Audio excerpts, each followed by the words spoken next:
Romance of the Peerless Lands de Scott Malhouse, publié par la compagnie Osprey Games. Dans mon humble avis, ce n'est pas un simple jeu de rôle. Tout au contraire, c'est encore mieux que ça. C'est une combinaison de tous les éléments qui rend les jeux de rôle agréables en un bouquin. Je pourrais même dire que Romance of the Peerless Land est le meilleur RPG sur table de sa génération. En incluant toutes les grandes histoires populaires du folklore britannique, le jeu les incorpore toutes dans un seul système de jeu. Donc, ça contient toutes les légendes de Robin des Bois aux Chevaliers de la Table Ronde, aux anciens dieux et aux anciennes croyances des religions païennes et chrétiennes. Tout ça dans un jeu de rôle concret et facilement explicable, utilisable, et la lecture se fait d'une aisance fabuleuse. Immédiatement après une brève introduction, l'auteur nous plonge dans l'historique du monde en tant que tel.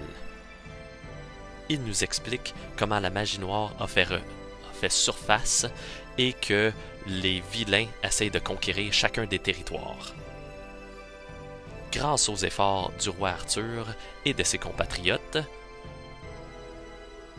il amène la bataille et essaye de repousser ces monstres, ces vilains, cette magie noire, ces créatures en dehors du monde.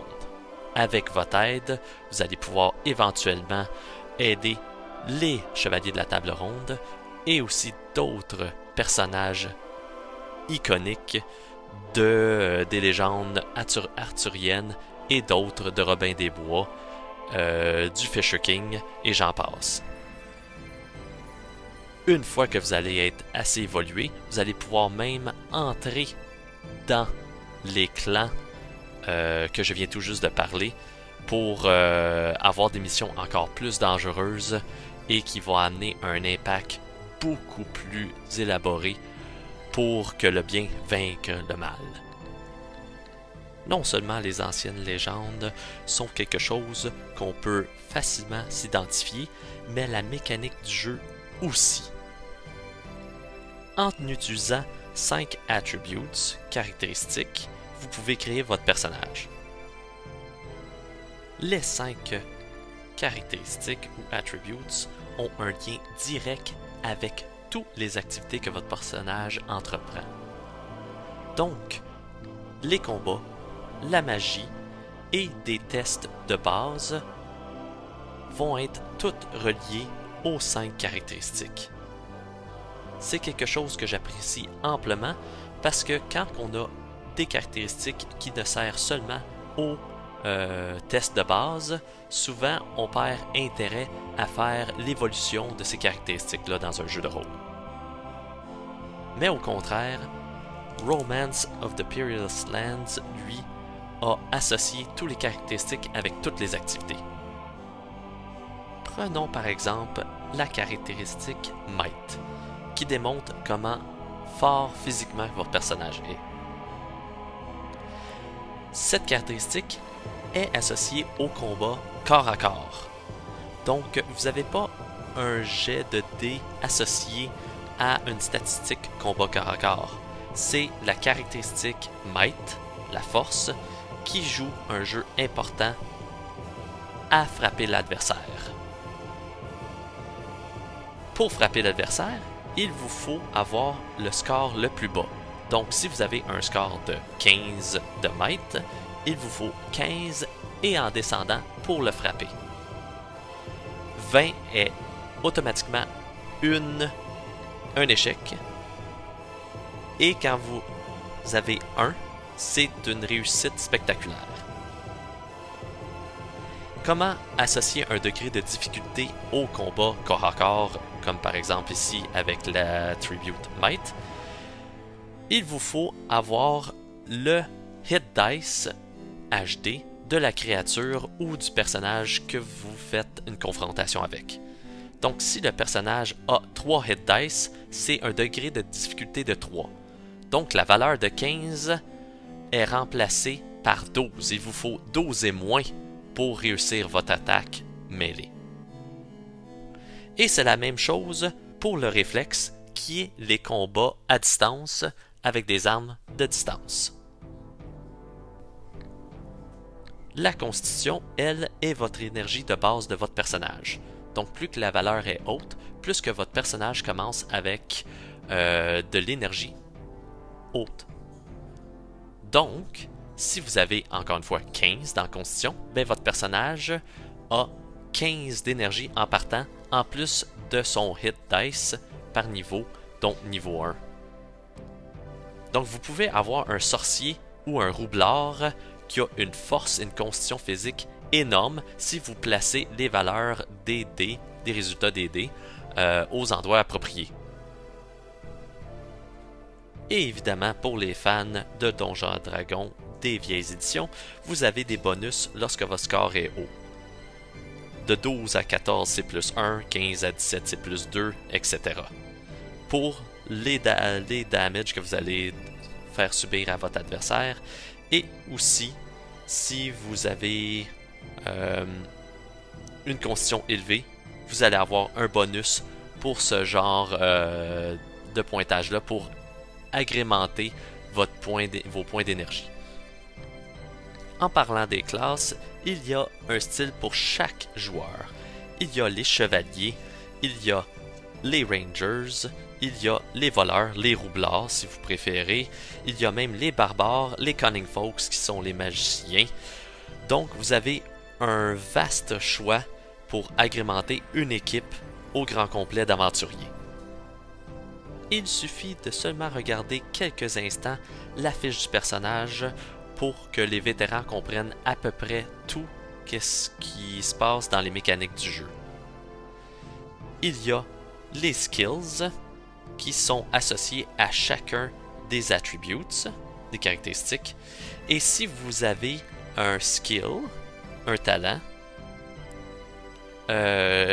comme athlétique ou acrobatique, vous avez un avantage lorsque vous portez un test qui sont spécifiquement associés avec eux.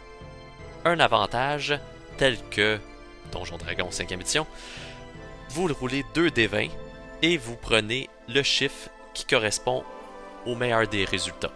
Et si par hasard vous avez une malchance ou vous avez activé un piège par inadvertance, etc., vous avez un setback, c'est-à-dire que vous prenez le même mécanique des 2 d20 et vous lancez et vous prenez le chiffre qui est moins bon pour votre personnage. Il y a aussi l'armure pour vos personnages. L'armure, c'est quelque chose qui atténue les dégâts pendant un combat. Donc si vous avez 10 points d'armure et vous recevez 11 points de dégâts, vous déduisez seulement 1 point de votre énergie vitale. Mais attention, votre armure n'est plus utilisable pour le restant du combat jusqu'à temps que vous faites une petite pause pour la réparer. Parlons maintenant de la beauté de ce livre. Il est pas aussi gros que les livres de jeux de rôle traditionnels, mais il n'est pas format poche non plus. C'est un format adéquat pour trimballer un peu partout et qui n'est pas encombrant. La mise en page, elle est extraordinaire. On respire et on peut lire à notre aisance avec un anglais qui n'est pas du tout difficile à comprendre. Tout est bien expliqué et non seulement ça, tout est bien placé dans le livre.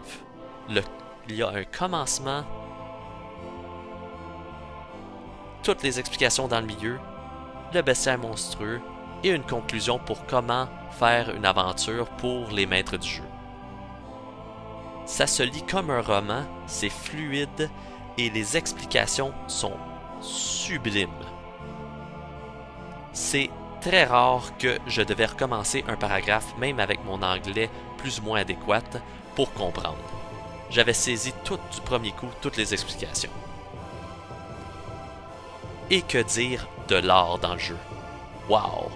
Les peintures et les effets artistiques pour la mise en page sont merveilleuses. On dirait qu'on est dans un musée sur des expositions des temps des chevaliers. L'auteur et la compagnie de publication ont pris soin à mettre tous les éléments d'une façon où ce que l'œil peut facilement comprendre et se diriger vers les mots et les paragraphes importants.